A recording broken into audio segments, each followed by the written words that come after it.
सीधा आपको दिखाते हैं Akhilesh Yadav live ABP news पर। नमस्कार, मैं हूं दिबांग और इस समय मैं हूं लखनऊ में।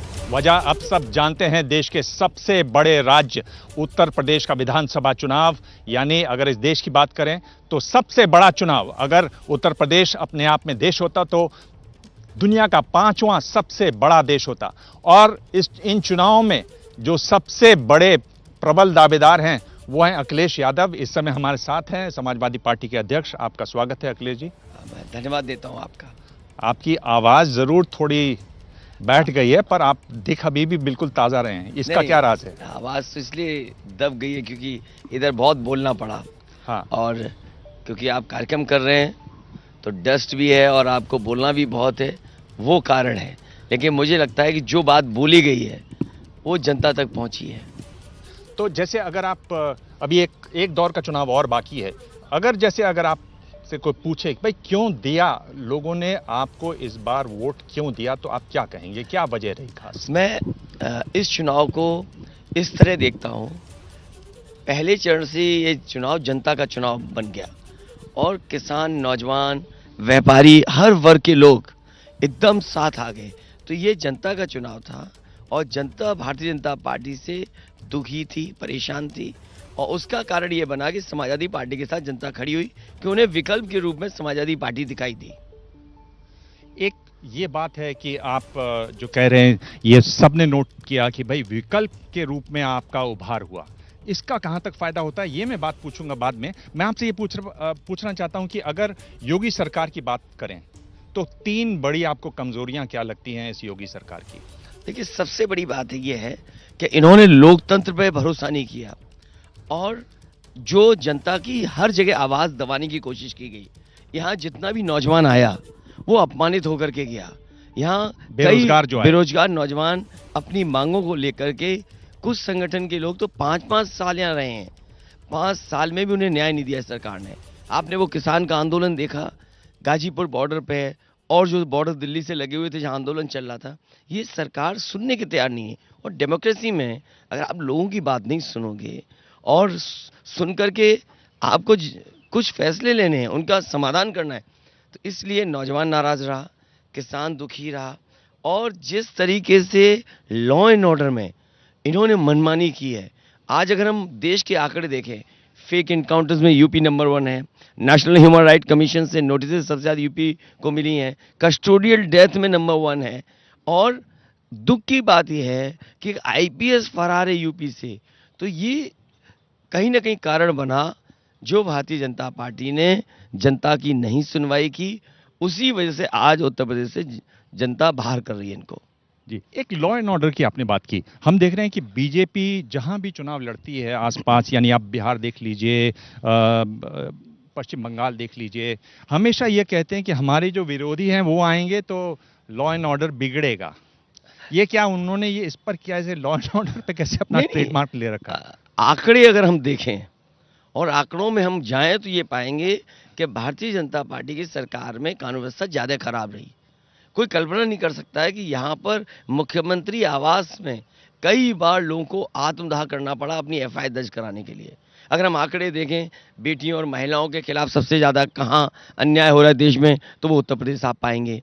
जहाँ वुमेन कमीशन को सबसे ज़्यादा नोटिस किस प्रदेश से आई हैं महिलाओं के खिलाफ, तो वो आप उत्तर प्रदेश देखेंगे। तो ये आंकड़ों को छिपाते हैं, आंकड़ों से खेलते हैं और कई बार ये मीडिया के थ्रू ये परसेप्शन क्रिएट करते हैं कि हाँ, दूसरे दलों में या दूसरी पार्टी की सरकारें होती हैं उसमें कानून व्यवस्था खराब रहती है। लेकिन अगर हम आंकड़ों से देखें और जो दिखाई देता है उसमें देखेंगे कि सबसे खराब कानून व्यवस्था अगर कभी रही है तो उत्तर प्रदेश में भारतीय जनता पार्टी की सरकार में। जी, तो आप ये कह रहे हैं जो आत्मदाह के प्रयास हुए, ये एक तरीके से दिखाता है कि लोग कितने निराश और हताश हैं। न केवल एक घटना, हाथरस की बेटी के साथ क्या हुआ, एक व्यापारी जब गोरखपुर में गया उसके वसूली के लिए पीट पीट करके मार दिया, कस्टोडियल डेथ हुई है। क्या 2 फीट के पाइप से कोई फांसी लगा सकता है? एक आईपीएस फरार है यूपी में। एक आईपीएस ने दूसरे आईपीएस पे आरोप लगाया कि आपने भ्रष्टाचार किया है, आपने ट्रांसफर पोस्टिंग पैसे लेकर के कराई है। तो ये सब छिपाती है सरकार। मैं कहता हूँ आज चुनाव चल रहा है, क्या आईपीएस फरार पर एक बार भी बीजेपी ने कुछ कहा हो? जो हाथरस में घटना हुई उसके बारे में कुछ कहा हो? जो व्यापारी मारा गया गोरखपुर में उसके बारे में क्या कहा हो? और फिर वहां तो रिकॉर्डिंग है कि डीएम एसपी ये कह रहे हैं कि एफआईआर मत दर्ज कराइए। तो ये जो इनका रूल रहा, लोगों को डरा करके इन्होंने राज किया, लोकतंत्र की जो मर्यादाएं होती हैं उनको ख़त्म कर दिया, जो परंपराएं थी उनको ख़त्म कर दिया, केवल तानाशाही के तरह से काम किया है। जी, तो आप ये कह रहे हैं कि ये मीडिया के सहारे परसेप्शन बनाते हैं, पर ये भी एक परसेप्शन है कि समाजवादी पार्टी आएंगे तो कुछ इस तरह की घटनाएं होंगी। नहीं, ये तो समाजवादी पार्टी, मैंने अपने भाषण में कहा कि जिनको कानून नहीं मानना है, लॉ एंड ऑर्डर खराब करना है, वो समाजवादी पार्टी को वोट ना दें। आज अगर हम आपराधिक मामलों में सूची देखें तो बीजेपी कोई कम थोड़ी है। बीजेपी में आप देखिए कितने लोग हैं। जी, जी। तो आपको ये लगता है कि लॉ एंड ऑर्डर अभी भी लोग बड़ा मुद्दा मानते हैं? नहीं, लॉ एंड ऑर्डर मुद्दा है और मुद्दा रहेगा, क्योंकि जब तक आप सुरक्षित महसूस नहीं करेंगे तो आप विकास कैसे कराएंगे? आप लोगों को भरोसा कैसे दिलाएंगे कि आप कुछ कहीं भी खुले जा सकते हैं, कोई काम कर सकते हैं? हाँ, मैं भरोसा दिला सकता हूं कि समाजवादी सरकार बनेगी तो लॉ एंड ऑर्डर पर कहीं किसी तरह का कोई समझौता नहीं दिखाई देगा। अखिलेश जी, आपने प्रेस की बात की, आपने कई जगह मैंने इंटरव्यूज देखे, आपने ईमानदार बोल बोल के लोगों को घायल कर दिया। आज दिल्ली में कई पत्रकार घायल हैं। नहीं, अगर देखिए, मैंने उस समय भी जब मेरा इंटरव्यू चल रहा था तो मैंने कहा ईमानदार कहना कोई खराब बात थोड़ी है। अगर मैं ईमानदार कह रहा हूं तो ईमानदारी शब्द अगर खराब हो जाएगा तो फिर मैं ईमानदार को क्या किस शब्द से बुलाऊंगा? तो ये नाराजगी स्वयं आई होगी और शायद उन्होंने जो पत्रकारिता का धर्म है उसको नहीं निभाया होगा, इसलिए उनके अंदर कुछ न कुछ इस तरह की गिल्टी फीलिंग है कि कॉन्शियस नहीं अलाउ कर रहा है ईमानदार सुनने के लिए भी। जी हाँ, ये बता दूं कि अखिलेश यादव उन इंटरव्यूज में जो ईमानदार शब्द का इस्तेमाल करते हैं तो उसका प्रहार बड़ा तीखा होता है। आप हंसते हुए भी तीखे प्रहार करना सीखें। नहीं, वो तो क्योंकि उस समय जो जिस तरीके से बातचीत हो रही थी, वो बातचीत में वो बात निकल के आ गई। क्योंकि मैं देखता हूँ कई बार जो यूपी में घटनाएं हुई हैं, बहुत सारे चैनलों ने वो चीज़ नहीं दिखाई। जैसे हम समाजवादी सरकार में होते थे तो कोई घटना यूपी में होती थी, हमारी तस्वीर दिखाई जाती थी उस घटना के साथ। मैंने 5 साल से देखा है, वही चैनल जो मेरे फोटो दिखाते थे आज किसी भी मुख्यमंत्री या किसी भी बड़े नेता की तस्वीर नहीं लगा सकते। तो ये कारण क्या है कि जब विपक्ष आता है तो उसकी हर घटना के साथ फोटो नजर आती है टीवी के उस पर जी। और आज जब बीजेपी की सरकार है तो किसी मुख्यमंत्री या किसी मंत्री की तस्वीर नहीं आती किस घटना को लेकर के जी। एक और जो बात होती है और खासतौर पे उन पार्टियों के बारे में जहां एक परिवार से पार्टियां चलती हैं या एक बड़ी पार्टी किसी ने बनाई और फिर बाद में उनकी बेटी आ गई, ये कई राज्यों में हम ये देख सकते हैं। परिवारवाद वाली बात आपने कहा कि आप अपने बच्चों को नहीं लाएंगे, इस बार आपने अपने परिवार को भी एक तरीके से दूर रखा। क्या ये एक नई सोची समझी, क्या यही है नई सपा कि जिसमें आप ये कहते हैं कि नहीं, सबको हिस्सेदारी मिलेगी, सबको भागीदारी मिलेगी? समाजवादी पार्टी की कोशिश रही कि जो समाजवादी पार्टी पे आरोप लगते रहे उन आरोपों से बाहर चले जाएं। हाँ। और इसीलिए परिवार के किसी सदस्य को ज्यादा मौका नहीं दिया जो चुनाव लड़े, और भविष्य में भी कोशिश होगी। हाँ, लेकिन अगर कोई क्षेत्र में अगर मेहनत करता है, क्षेत्र अगर उसको मांग करता है, वो एक अलग विषय हो जाएगा। लेकिन समाजवादी पार्टी की कोशिश रहेगी कि परिवार के लोगों को कम से कम राजनीति की तरफ लाया जाए। जी, पर ये बात कांग्रेस वाले नहीं करते, ये बात बीजेपी वाले ज्यादा करते हैं। नहीं, बीजेपी वाले इसलिए करते हैं कि उन्हें परिवारों की चिंता ही नहीं है। हाँ। और अगर परिवारों की चिंता होती तो क्या मजदूर पैदल घर पहुंचते? अगर उन परिवारों की चिंता होती, जो कोविड में जिस तरह से लोगों की जान गई है, ना दवाई दे पाए, ना बिस्तर दे पाए, और कोविड में सबने देखा था किस तरीके से गंगा माँ के अंदर हजारों लाशें बह रही थी, तो ये जिम्मेदारी उनकी थी, बीजेपी की जिम्मेदारी थी, सरकार बीजेपी की थी, और वो आरोप विपक्ष पे लगाते हैं। इसीलिए मैंने कई बार मौकों पर कहा कि जिनके परिवार होते हैं वो परिवार का दुख दर्द समझ सकते हैं। इस सरकार ने इसी गोमती किनारे दूसरी तरफ दाह संस्कार के लिए लकड़ी नहीं दे पाए, और जब वहां लाशें जल रही थी, दाह संस्कार हो रहा था, इन्होंने टीन शेड लगा करके छिपाने का काम किया। तो ये सरकार के वो लोग हैं जो कुछ भी कर सकते हैं। लेकिन मुझे खुशी है कि उत्तर प्रदेश की जनता ने इस बार इनको उत्तर प्रदेश से हटा दिया। आपको अच्छा लगता है? हाँ, मुझे पूरा भरोसा है कि इस बार जनता ने इनको हटा दिया। जी, ये तो अगर ये हटते हैं तो फिर बात आप पर आएगी कि भाई आप क्या करेंगे। एक तो बड़ी बात ये देखने को मिली और मैं समझना चाहता हूँ उसको आप कैसे देखते हैं कि हम लोग दिल्ली में बैठे देख रहे थे कि इस बार जो लड़ाई है वो बाइपोलर हो गए, मतलब 1-to-1 हो गई, या सीधी टक्कर है अखिलेश यादव की बीजेपी के साथ, योगी जी के साथ। इसका आपको क्या लगता है कि पॉलिटिकली, राजनीतिक रूप से आपको किस तरह का फायदा होता है, क्या फायदा होता है? देखिए, जो चुनाव हुआ और इसका चुनाव की तैयारी बहुत दिनों से हो रही थी। मुझे याद है कि मैं उस समय कैंप्स कर रहा था, जिस समय कोई दल काम नहीं कर रहा था, उस समय समाजवादी पार्टी जिले-जिलों में अपने विधानसभा के कार्यकर्ताओं को बुला करके कैंप कर रहे थे।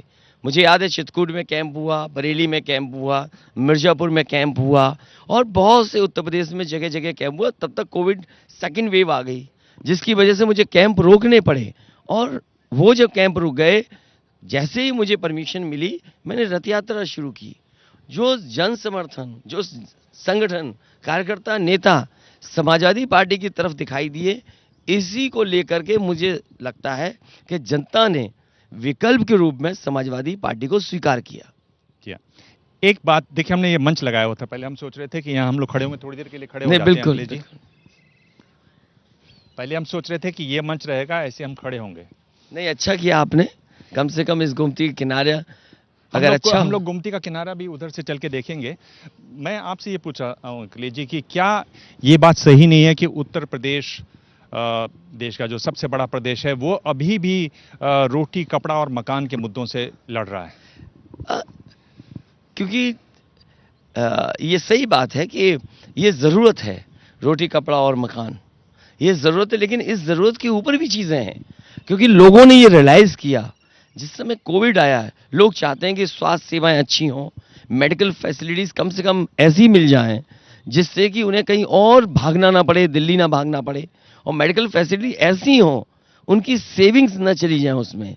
तो आगने वाले समय में मेडिकल फैसिलिटीज़ अच्छी हों, कम से कम इंडस्ट्रियलाइजेशन हो, कुछ चीज़ें बने यहाँ पर। अगर इंडस्ट्रियलाइजेशन नहीं होगा या हम ये नहीं करेंगे, जो हमारी बंद पड़ी इंडस्ट्रीज़ हैं, बंद पड़ी हमारी एमएसएमईज़ हैं, स्मॉल स्केल इंडस्ट्रीज़ हैं, अगर हम उनकी तरफ नहीं ध्यान देंगे तो शायद हम उत्तर प्रदेश को ना आगे ले जा पाएंगे, और बड़े पैमाने पे जो बेरोजगारी है उसको कैसे कम करेंगे। तो मैं समझता हूँ रोटी, कपड़ा और मकान के ऊपर अगर हम स्वास्थ्य के बारे में सोचेंगे, सुरक्षा के बारे में सोचेंगे, और फिर इंडस्ट्रियलाइजेशन, और कम से कम स्टेट का ऐसा इंफ्रास्ट्रक्चर हो कि अगर कोई इन्वेस्ट करने आए तो उसे लगे कि हाँ, इस स्टेट में उसकी हर तरीके से मदद होगी। जी हाँ, ये आप एक बड़ी बात कह रहे हैं। देखिए, मैं जब भी टेलीविज़न पर डिबेट होती है, बात करता हूँ मैं, तो एक मैं उत्तर प्रदेश की बात करते हुए एक बात ज़रूर बताता हूँ कि अप्रैल 22, 2021 संतोष कुमार नाम के एक व्यक्ति दाखिल हुए मेरठ मेडिकल कॉलेज में। कोविड का दौर था और उनकी जो शव था उसको लावारिस शव लाश मानते हुए जला दिया गया। उस पर इलाहाबाद हाईकोर्ट ने कहा कि उत्तर प्रदेश में गांव में और छोटे शहरों में स्वास्थ्य व्यवस्था जो है वो राम भरोसे है। मतलब इतना तीखा उन्होंने कहा कि अगर ऑक्सीजन की कमी से मौत होती है तो ये क्रिमिनल कृत्य है, ये नरसंहार से कम नहीं है। मतलब आप देखें कोर्ट्स को, तो कोर्ट्स बहुत बड़े उन्होंने कड़ी बातें कही। क्या स्वास्थ्य व्यवस्था पर हम लोग ध्यान नहीं देते, सरकारें ध्यान नहीं देती, या ये एक ऐसी चीज़ है जो अभी बाद में आएगी?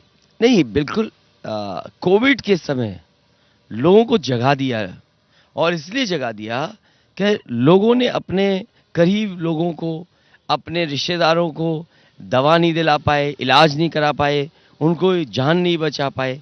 उसकी वजह से मैं समझता हूँ जनता चाहती है कि जो आपका हेल्थ इंफ्रास्ट्रक्चर है वो बेहतर हो, और हेल्थ इंफ्रास्ट्रक्चर बेहतर करने के लिए कहीं ना कहीं हम लोगों को उसमें बजट बढ़ाना पड़ेगा। और समाजवादी पार्टी ने इस बात को मैनिफेस्टो में कहा है कि आज जो बजट है मेडिकल के लिए और मेडिकल एजुकेशन के लिए और मेडिकल फैसिलिटीज़ के लिए, इस बजट को लगातार 5 साल बढ़ा करके कम से कम उत्तर प्रदेश का जो हमारा हेल्थ सेक्टर है, मेडिकल एजुकेशन और मेडिकल फैसिलिटीज़ जो लोगों को मिलनी है, उसको प्रोवाइड करने का काम सरकार में होगा। आपने मैनिफेस्टो की बात की, आपके मैनिफेस्टो की मैं बात करूंगा। उससे पहले मैं अगर आपसे पूछूं कि जब मैं पिछली बार आपको यहाँ मिला था तो आपने कहा था ये जो चुनाव होने वाला है, चुनाव से काफ़ी पहले मेरे ख्याल से मैं मिला था, आपने कहा था कि ये चुनाव बहुत गंदा होने वाला है। आपने कहा था देख लेना ये बहुत गंदा चुनाव होगा। आप चुनाव एक तरीके से प्रचार पूरा अब तो थम चुका है, क्या कैसे देखते हैं आप ये जिस तरह से पूरा चुनाव हुआ? भारतीय जनता पार्टी जिस तरफ चुनाव ले जाना चाहती थी उस तरफ चुनाव नहीं गया। मैं उत्तर प्रदेश की जनता को बधाई देता हूं, धन्यवाद देता हूं कि किसान, मजदूर, व्यापारी, बेरोजगार नौजवान, हर वर्ग के लोगों ने अपनी समस्या और अपना चुनाव समझा और इसी का परिणाम ये हुआ कि भारतीय जनता पार्टी के जितने भी शीर्ष नेता थे वो इसी कोशिश में थे कि कम्युनल इलेक्शन हो जाए, कम्युनल एज पे चुनाव लड़ा जाए, कुछ न कुछ ऐसा हो जाए जिससे कि सोसाइटी में डिवीज़न दिखाई दे। लेकिन मैं बधाई देता हूं जनता को कि जनता ने अपने मुद्दों को आगे रखा और बीजेपी के मुद्दों में कभी नहीं फंसे। मैं उन्हें, जनता को भरोसा दिला सकता हूं कि आने वाले समय में समाजवादी सरकार होगी। जो जनता ने चुनकर के सरकार भेजी है उसी जनता की सरकार दिखाई देगी। जी, चल सकते हैं हम लोग आगे की तरफ भी। मैं आपसे पूछ रहा हूं जैसे जो चुनाव हुआ उसमें अगर पश्चिम की बात करें तो वहां भगाव और खदेड़ा हुआ, और मैं देख रहा हूं कि आगे जब बात हुई तो उठक बैठक भी हमने देखी, हमने मालिश भी देखी, हमने माफ़ी भी देखी। अखिलेश जी हो क्या रहा है ये? नहीं, क्योंकि जो पहला चरण का चुनाव था वहां किसान ने बहुत करीब से आंदोलन देखा था, किसान आंदोलन देखा था, और जब करीब से किसान आंदोलन उन्होंने देखा तो उन्होंने पुलिस का अन्याय और किस तरीके से सरकार के माध्यम से उत्पीड़न हुआ है वो उन्होंने देखा।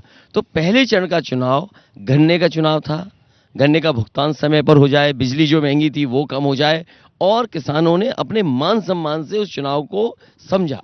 इससे का परिणाम ये हुआ कि पहले चरण में ही भारतीय जनता पार्टी का पत्ता साफ हो गया। और फिर क्योंकि चुनाव में जो बंगाल में एक नारा चला उसी तरीके से फिर नारे बनाए गए, और जो उठक बैठक वाली बात है, बीजेपी के लोग जो उनके मेंबर्स हैं या जिनको टिकट मिली है कि वो जनता में नहीं गए 5 साल और जनता के लिए कुछ काम नहीं किया, तो वो उठक बैठक लगा के जनता से माफ़ी मांग रहे थे। और दूसरा जो मालिश करने की बात थी वो जनता को खुश करने की कोशिश में थे कि हम तो आपकी तेल मालिश करने के लिए भी तैयार हैं लेकिन हमें वोट दे दो। और तीसरा जो हम लोगों ने देखा कि दंडवत होकर के माफ़ी मांग रहे थे जनता से। मैं तो ये कहना चाहता हूं कि बीजेपी ने अगर 5 साल जनता के लिए काम किया होता, जनता की सुनवाई की होती, तो शायद उन्हें उठक बैठक, मालिश और दंडवत होकर के माफ़ी नहीं मांगनी पड़ती। इसमें अगर आप रणनीतिक रूप से देखें, और इस पर मैं जान रहा हूं कि आगे भी बहुत चर्चा होने वाली है, बहुत कुछ लिखा जाने वाला है, कि एक जो आपने बीजेपी के कई बड़े नेताओं को अचानक शामिल कर दिया, मंत्रियों को शामिल कर लिया, उसमें बीजेपी जिन लोगों का पत्ता काटना चाहती थी वो नहीं काट पाई और वो एक तरीके से फंस गई। क्योंकि चुनाव तो ऐसे ही लड़ा जाता है, बीजेपी चुनाव ऐसे ही लड़ती थी कि आखिरी वक्त में दूसरी पार्टी के नेताओं को तोड़ती थी। मुझे याद है स्वामी प्रसाद मौर्य जी को बीजेपी ने लिया था और उससे एक संदेश गया था उत्तर प्रदेश में कि हाँ अब बीजेपी के पक्ष में लोग आ रहे हैं। इस बार वही बीजेपी का जो फार्मूला था वही इस्तेमाल हम लोगों ने किया, और कहीं ना कहीं समाजवादी लोग इसमें कामयाब रहे कि बीजेपी अपने लोगों की टिकट नहीं काट पाई, क्योंकि जो इनकम्बेंसी है, जो नाराजगी है, वो उन्हीं के प्रति है जो विधायक थे। तो मुझे लगता है कि जो नाराजगी थी, क्योंकि बीजेपी संगठन वाली पार्टी है और संगठन वाली पार्टी होने के नाते उन्हें पता था कि किस किस की टिकट काटनी है, तो उन्होंने दूसरे प्रत्याशी भी तैयार कर दिए थे कि आपको टिकट भविष्य में मिलेगी। तो जब टिकट नहीं मिली तो ये दोनों तरफ से भारतीय जनता पार्टी फंस गई, और उसी का परिणाम ये है कि भारतीय जनता पार्टी को भारतीय जनता पार्टी के लोग हरा रहे हैं। तो क्या आपको लग रहा है कि और भी लोग आने वाले थे, आपने रोके? नहीं, बहुत सारे लोग आना चाहते थे, क्योंकि मैं कितने लोगों को एडजस्ट करता। एडजस्ट करने के लिए एक सीमा है कि आप अपनी पार्टी की सभी लोगों की टिकट काट करके एडजस्ट तो नहीं कर सकते, लेकिन क्योंकि समाजवादी पार्टी ओम प्रकाश राजभर जी को साथ लेकर के आई, संजय चौहान जी को साथ लेकर के आई, महान दल को हम साथ लेकर के आए, आरएलडी को साथ लेकर के आए, अपना दल कमेरा उसको साथ लेकर के आए, चाचा की जो पार्टी थी उनको भी साथ लेकर के आए। तो समाजवादी पार्टी की कोशिश थी कि जो क्षेत्रीय दल हैं, जो जनता के बीच में लगातार मुद्दे उठा रहे हैं अपने और अपने समाज के मुद्दे उठा रहे हैं, उनको साथ जोड़ा जाए। तो उस दिशा में समाजवादी पार्टी ने काम किया। इस तरह से तो आपने कोशिश पिछली बार भी की थी, आप बीएसपी के साथ रहे, पर तब तो उतना कुछ हुआ नहीं आप जो चाहते थे। इस बार कैसे आपको उम्मीद है? क्योंकि जब बसपा के साथ समाजवादी पार्टी का अलायंस हुआ तो बीजेपी इस बात को कहने में कामयाब हो गई कि ये अलायंस कुछ लोगों का है, अच्छा, कुछ जातियों का अलायंस है, ये बड़ा अलायंस नहीं है। इसीलिए मेरी कोशिश है कि जो जाति के नेता हैं और जिनके पास संगठन है या क्षेत्रीय स्तर पे काम कर रहे हैं तो उनको साथ लाया जाए। और अगर हमें छोटे दल भी मिले जिनका बहुत बड़ा संगठन नहीं है लेकिन वो जनता के बीच में लगातार काम करें, मान लीजिए उदाहरण के लिए गौडवाना पार्टी थी, उनका बहुत संगठन नहीं है, एक हिस्से में संगठन है, तो मैंने उनको भी अपने साथ जोड़ा, उनकी भी यात्रा कराई। महान दल का कुछ कुछ पॉकेट्स में उनके पास वर्कर्स लीडर्स हैं तो उनको मैंने यात्रा करवाई।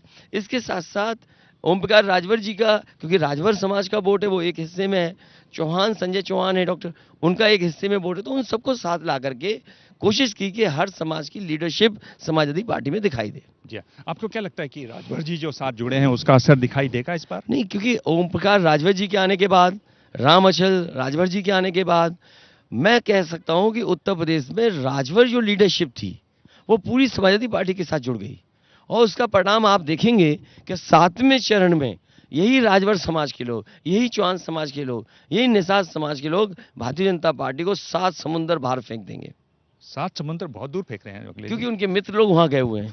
अच्छा, कौन है ये उनके मित्र? जो भारत छोड़ो आंदोलन में नहीं थे और भारत छोड़ो करके तमाम पैसा बैंकों को ले गए, वो 7 समुंदर पारी तो हैं। अब ये सवाल मेरे पास था नहीं, पर इससे जो आप कह रहे हैं उससे ये सवाल निकलता है कि इस बार फेक वीडियोस बहुत चले। एक वीडियो चल गया कि आप कह रहे हैं कि आप जा रहे हैं लंदन, एक पुराना वीडियो किसी ने निकाला। ये भारतीय जनता पार्टी बड़ी वो ऐसी पार्टी है जो कुछ भी कर सकती है, क्योंकि टेक्निकली देवर साउंड। लेकिन अच्छा ये हुआ कि हमारी पार्टी या आजकल ऐप्स इतने हैं कि अगर कोई फेक वीडियो बनाता है, फेक वीडियो चलाता है तो उसको तुरंत पकड़ा जाता है और काउंटर भी किए गए। जी, काउंटर भी किए गए। आइए चलते हैं हम लोग इस तरफ। ये देखिए, ये गोमती रिवर फ्रंट है, यही आपने बनवाया था अगर आपको याद हो। और सिर्फ मैं देख रहा हूँ कि थोड़ी यहाँ गंदगी है, लोग पान खा के थूकते हैं तो यहाँ भी थूका हुआ है। नहीं, ये नदी में भी गंदगी है। मैं ये चाहता था, यहाँ भी बहुत ज्यादा गंदगी। मैं चाहता था कि एक एग्जाम्पल दूं कि हाँ, शहर से नदी साफ बह सकती है। हाँ, मैं जब कभी बाहर जाता था और बाहर जाकर के मैं उन नदियों को देखता था तो मुझे लगता था कि हम क्यों नहीं अपनी नदी भी साफ कर सकते हैं। इसीलिए यहाँ पे आर्किटेक्ट और जो जानकार थे उनको मैंने साथ लिया और ये रिवर फ्रंट क्रिएट किया। मैं समझता हूँ ये काम अगर पूरा हो जाता, इसके अगर नाले रुक जाते, एक नाला जो दिखाई दे रहा है सामने, एक ये, और 900 मीटर केवल ये सरकार काम कर देती तो शायद देश की ये पहली नदी होती जो शहर के अंदर साफ बह रही होती। लेकिन इनको किसी भी अच्छे काम से कोई लगाव नहीं है। हर विकास से, हर अच्छे काम से हमारे बाबा मुख्यमंत्री जी को नफरत थी। ये पूरा रिवर फ्रंट गरीबों आम लोगों के लिए था कि वो आके बैठ सकते थे। एक जगह ऐसी बनती जहां शहर में कोई आकर के बैठना चाहे तो शायद बैठ सकता था। और यही हमारा गंगा एक्शन प्लान 1 था। अगर आप माँ गंगा को साफ करना चाहते हो तो बिना गोमती के साफ किए हो कैसे माँ गंगा साफ हो जाएंगी? क्योंकि अंतर्गत यही नदी सैदपुर में जाकर के गंगा से मिल जाती है। जी, एक बात तो हमने ये भी देखी अखिलेश जी, ये बात कहाँ तक सही है? आपने कहा कि अधिकारी जो हैं वो फ़ोन करने लगे हैं। जो गॉसिप छपती है दिल्ली में उसमें ये भी छपा कि कई अधिकारी अब प्लान बना रहे हैं कि भाई अगले 5 साल तक सरकार आएगी तो नए काम क्या करने वाली है समाजवादी पार्टी। क्या ये सब अफवाहें हैं या ये एक सत्ता का? क्योंकि अधिकारी समझ जाते हैं कि किसकी सरकार बनने वाली है। ये अधिकारियों का यही एक उनका कह सकते हैं कमाल है कि वो सरकार के परिणाम आने से पहले जान जाते हैं कि किसकी सरकार आने वाली है। तो स्वाभाविक है, अधिकारियों को काम करना है तो सरकार में कैसे और खास बन जाए उस दिशा में हर कोशिश करते हैं अधिकारी लोग। अगर बात करें अब आपके मैनिफेस्टो की और जो बड़े मुद्दे दिखाई दिए, मैं भी कई जगह गया वहाँ पर, एक तो ये जो छुट्टा जानवर वाला है, यानी मुद्दा ऐसा है कि देश भर में घटे हों पर दिल्ली में छुट्टा जानवरों की संख्या बढ़ी है। समाजवादी पार्टी ने कहा कि 5 लाख रुपए अगर कोई मृतक हैं तो उनके कैसे इसका आप समाधान करेंगे? ये सरकार ने पहले तो मुद्दा बनाया और पूरे प्रदेश के लोगों को गुमराह किया और गुमराह कर करके उन्होंने योजना भी बनाई योजना जो बनाई है उस योजना में इन्होंने पैसा लूट लिया। हजारों करोड़ रुपए उत्तर प्रदेश में खर्च हुए होंगे गौशाला के नाम पर। ये अन्ना पशु अन्ना जानवरों को कैसे नियंत्रण किया जाए, लेकिन सरकार ने वो पैसा पूरा लूट लिया।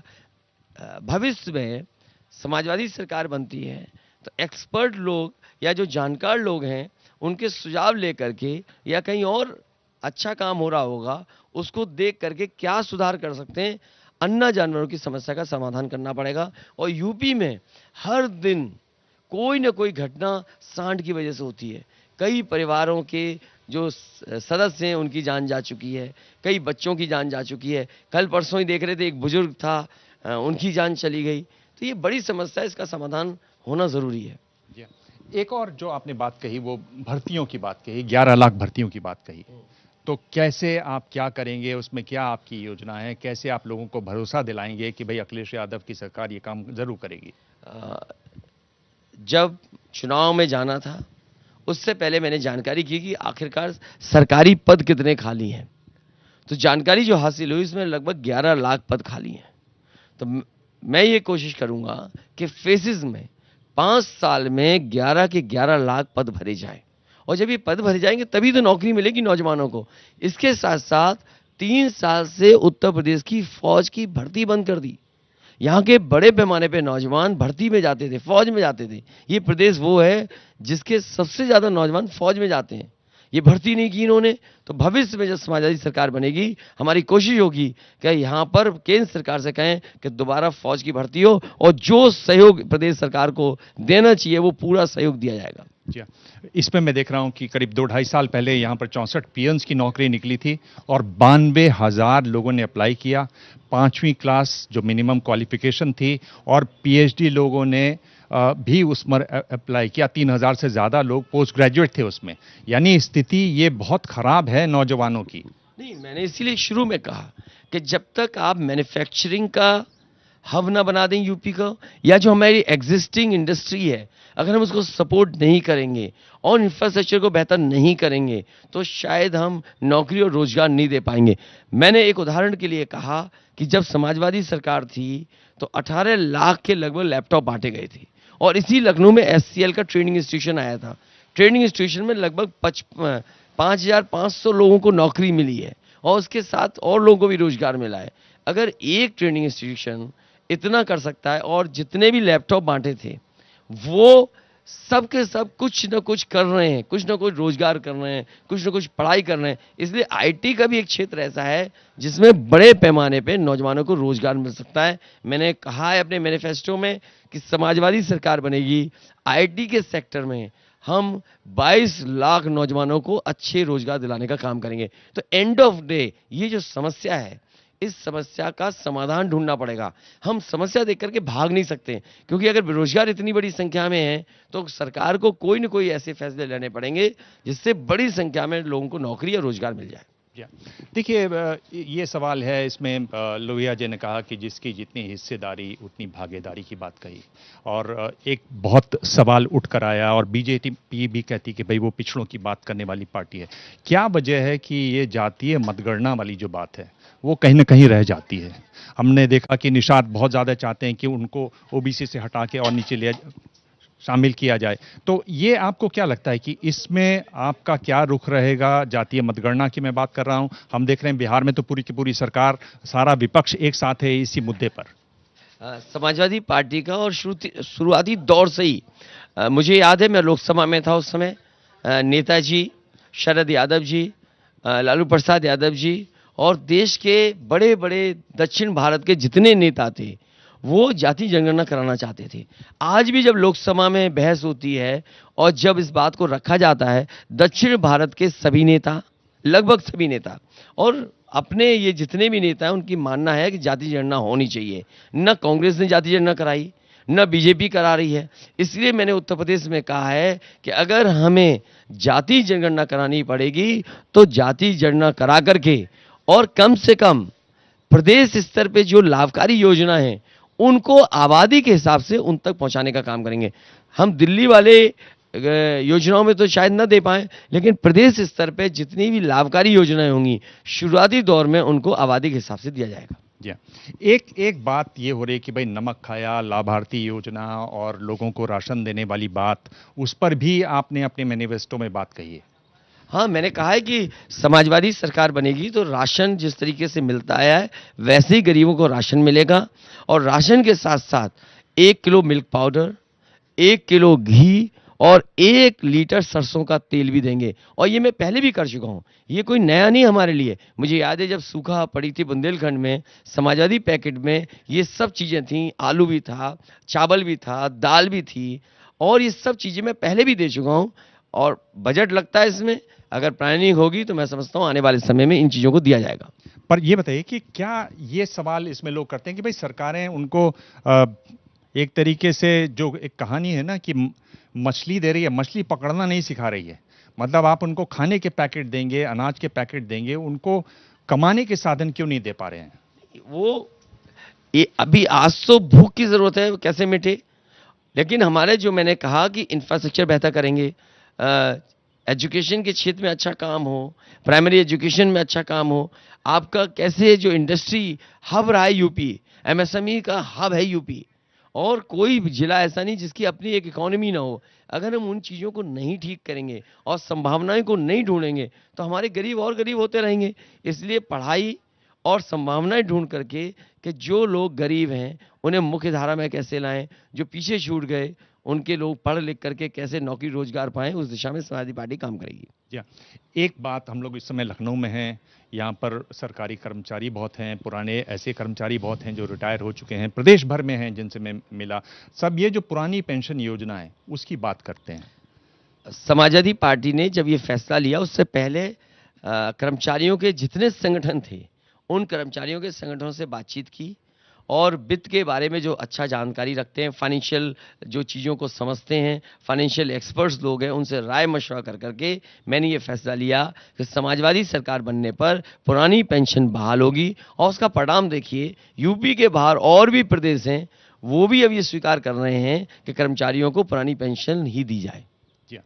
अखिलेश जी, दूसरी जो एक आपने बात करी वो घी मुक्त तेल के बाद, कि मैं आपसे ये जानना चाह रहा हूँ कि पूर्व कुल मिलाकर ये वाला जो चुनाव था, पिछले चुनाव में भी रिस्पांस बहुत था, इसमें भी रिस्पांस है, क्या आपको खुद क्या महसूस होता है? पहले जरूर रिस्पांस था, लेकिन इस बार भारतीय जनता पार्टी की डबल इंजन की सरकार के खिलाफ नाराजगी है, और नाराजगी इस हद तक है कि लोग इंतजार कर रहे थे कि चुनाव कब होगा। और कमाल तो बीजेपी का है, ये इतने बड़े जानकार लोग हैं, इन्हें यही नहीं पता है कि जनता के बीच में इनके खिलाफ 440 वोल्ट का करंट है, और उसका परिणाम आप देखेंगे जब वोट पड़ेगा और जब रिजल्ट आएगा वो आपको दिखाई देगा। जी हाँ। और ये भी इस बार जो भाषा है वो बहुत तरह तरीके से हमने बीजेपी की सुनी, हमने गर्मी सुनी, चर्बी सुनी, हमने इस तरह की बातें सुनी। आपको लगता था कि ये सब सुनाई देगा इस बार चुनाव में? ये तो अभी कम बोला है, क्योंकि अभी बीजेपी के लोग तो और भी कुछ बोल रहे हैं, उनके लोग न जाने क्या क्या बोल रहे हैं। इस आतंकवाद से क्या लेना देना यूपी के चुनाव को लेकर के? आप उन अल्फाबेट्स को लेकर के क्या क्या कह रहे हैं? आपके एबीसीडी सिखा रहे हो जनता को आप।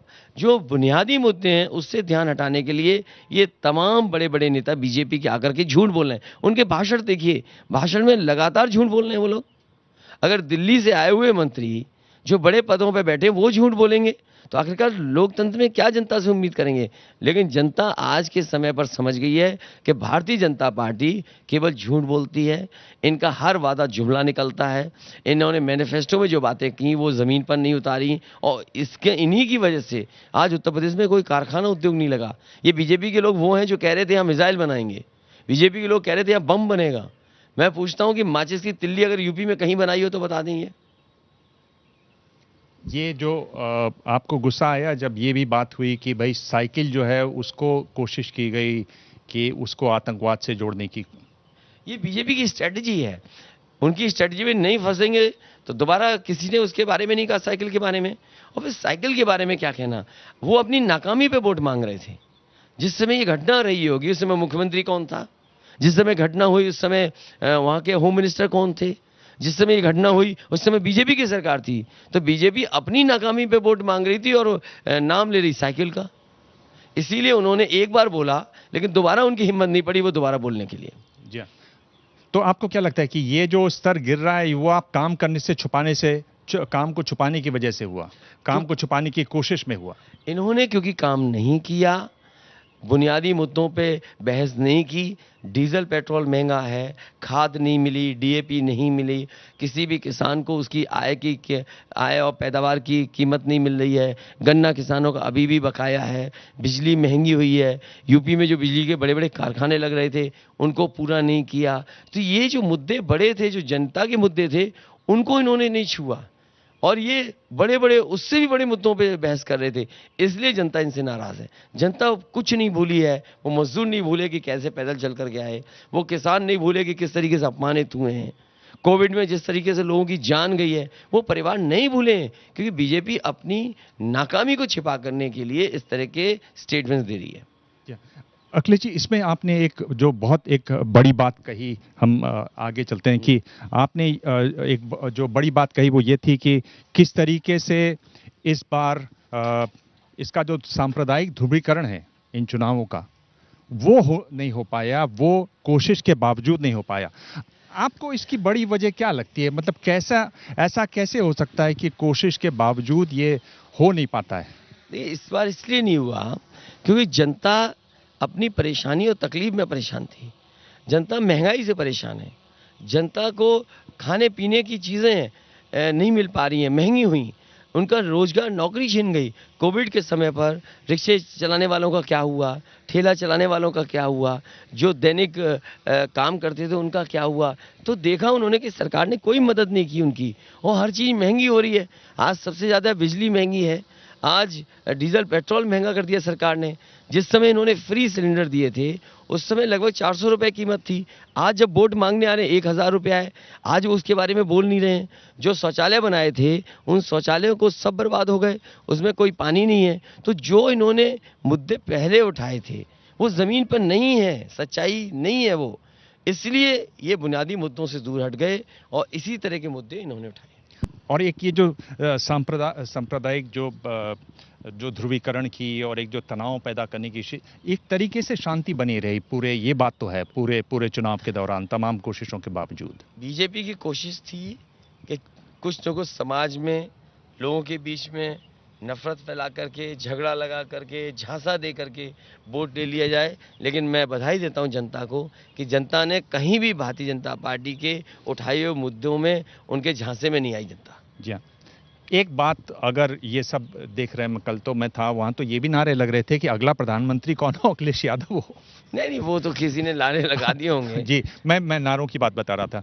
आप मुझे एक तो बताएंगे कि अच्छा नारा इस बार आपका कौन से सुनाई दिया, पर मैं उससे ये पहले पूछ रहा हूँ कि आपने कुछ इस तरह से बनाया है कि प्रायोरिटीज़ क्या क्या होनी चाहिए इस राज्य की, जिस स्थिति में आज राज्य है 5 साल के बीजेपी के शासनकाल के बाद, उसमें क्या क्या प्रायोरिटीज़ होनी चाहिए, क्या क्या चीज़ें हैं जो राज्य में सुधरनी चाहिए, की जानी चाहिए? सबसे पहला काम यूपी का इंफ्रास्ट्रक्चर बेहतर हो। इंफ्रास्ट्रक्चर के साथ साथ, इंफ्रास्ट्रक्चर मतलब इंफ्रास्ट्रक्चर में जो जिस तरीके से समाजवादी सरकार में एक्सप्रेसवे बन रहे थे, जिला मुख्यालयों को 4 लेन से जोड़ा जा रहा था, बिजली के बड़े बड़े कारखाने लग रहे थे, आपका नदियों का सफाई शुरू हो गई थी, तालाब खोदने का काम शुरू हो गया था, मेडिकल कॉलेजेस बन रहे थे, यूनिवर्सिटीज़ बन रही थी, आपके इन्वेस्टमेंट लाने के लिए इंडस्ट्रियल पॉलिसी लेकर के आए थे। तो मैं समझता हूँ अगर इंफ्रास्ट्रक्चर को हम बेहतर कर लें, सड़क हो, आपके हाईवेज अगर बेटर हो जाए, बिजली बेटर हो जाए, आपकी इंडस्ट्रियल पॉलिसी ऐसी हो जो कि इंडस्ट्री लगाने के लिए कोई तैयार हो जाए, ये बेसिक है। हेल्थ सेक्टर आपको बेहतर करना, इन चीज़ों को बेहतर करने की प्रायोरिटी होगी। साथ ही साथ जो समाजवादी पार्टी ने मैनिफेस्टो में रखी है, ओल्ड पेंशन बहाल हो, आपकी 300 यूनिट बिजली माफ़ हो, साथ में किसानों की सिंचाई माफ़ हो। किसान को हमेशा आंदोलन करना पड़ता है अपने गन्ने के भुगतान को लेकर के, इसलिए समाजवादी पार्टी ने कहा है कि सरकार बनेगी तो अलग से बजट का पैसा रखा जाएगा, फार्मर्स कॉर्पस फंड होगा, किसान को आंदोलन नहीं करना पड़ेगा, 15 दिन के अंदर उनका भुगतान हो जाएगा। तो बच्चों के लिए जो पढ़ाई को लेकर के समाजवादी पार्टी ने कहा है कि बहुत सारे लोग हैं जिन्हें शिक्षा विभाग में नौकरी मिल सकती है, वो पिछले कई वर्षों से आंदोलन कर रहे हैं। जैसे बीएड टेट वाले लोग हैं, वो हैं, शिक्षा मित्रों के साथ धोखा हुआ, नई भर्ती बीटीसी की हो, बीपीएड वाले हैं, तो नई भर्ती भी हो, साथ साथ पुरानी समायोजित भी हो, तो शायद शिक्षा विभाग में पर्याप्त टीचर्स होंगे जिससे कि हम बच्चों को पढ़ा सकें। तो बेसिक एजुकेशन हमारी बर्बाद कर दी इन्होंने।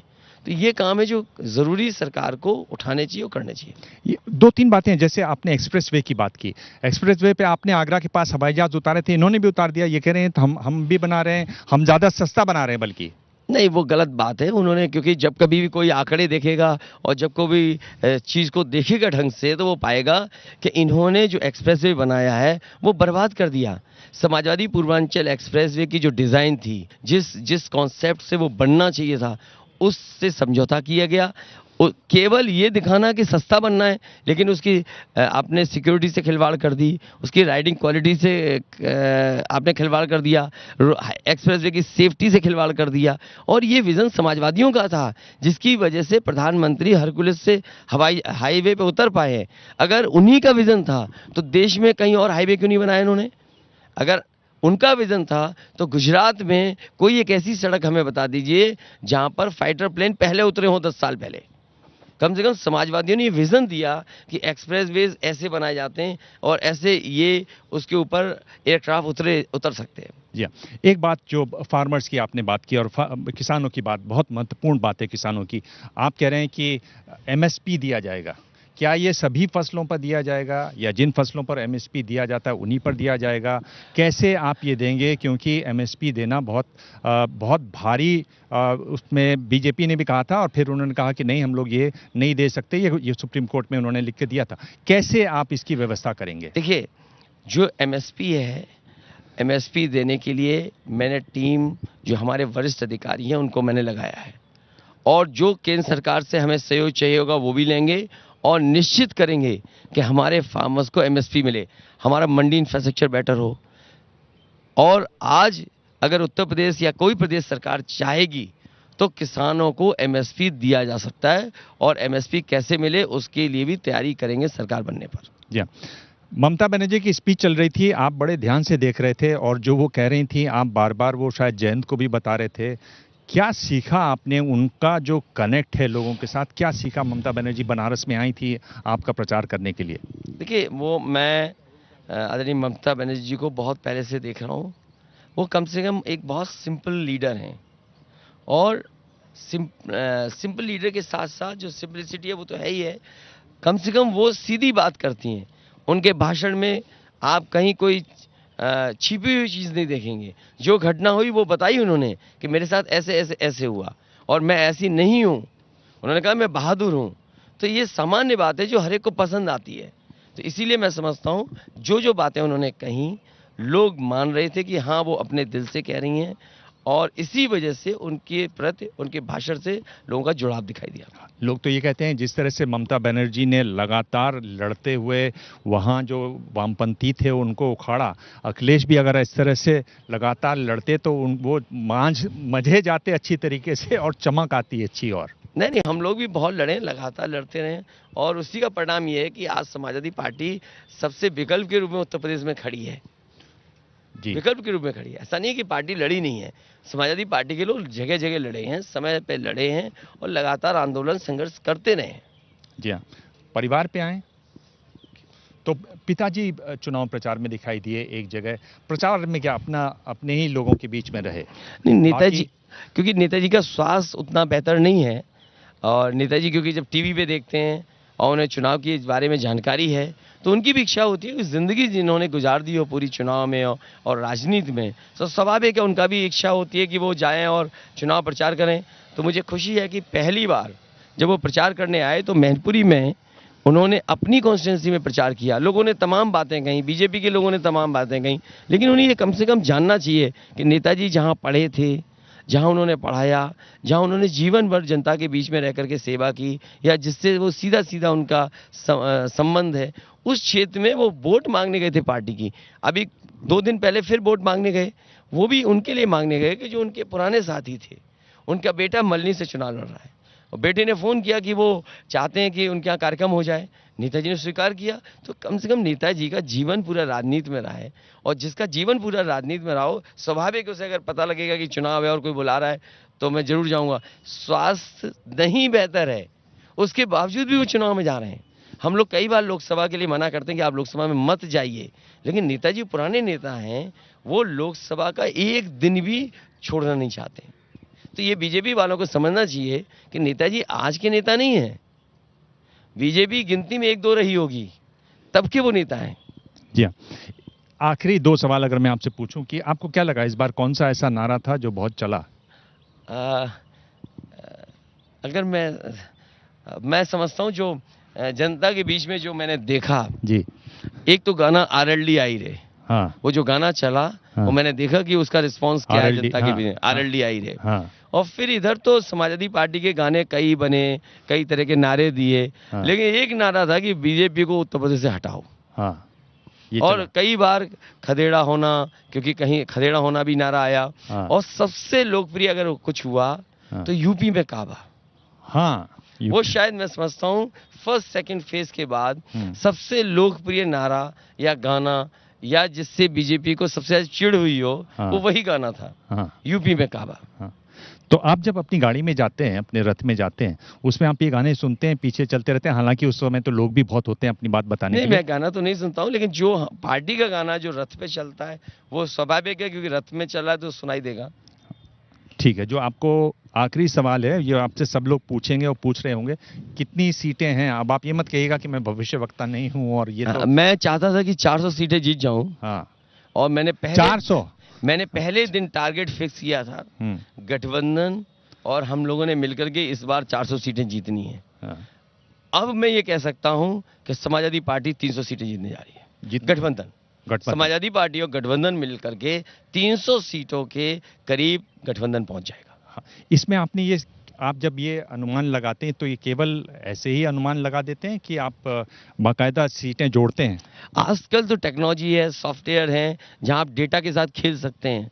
तो जब डेटा को मिलाते हैं आप और आप देखते हैं कि अगर हम ये कैंडिडेट यहाँ लड़ाएं, बीजेपी इस कैंडिडेट को लड़ाएगी, या जो भी एनालिसिस करें, तो उससे हम देख सकते हैं कि हम किस तरह की स्ट्रेटजी बनाएं।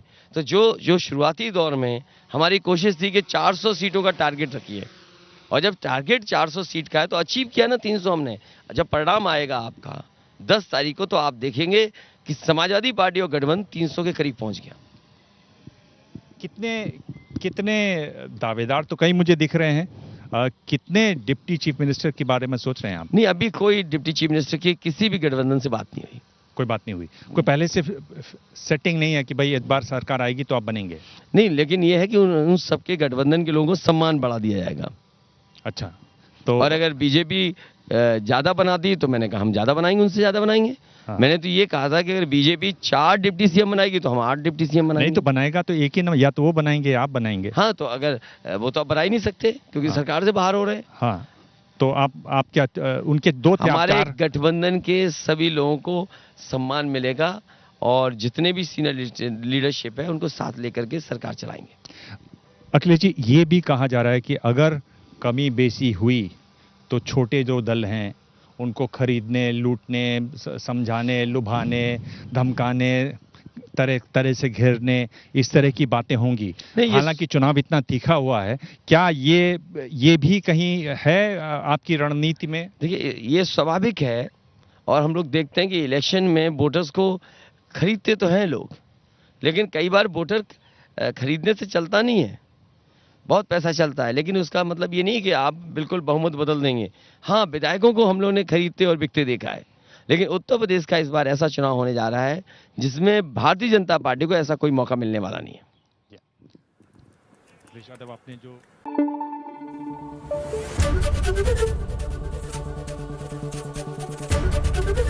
एबीपी न्यूज आपको रखे आगे।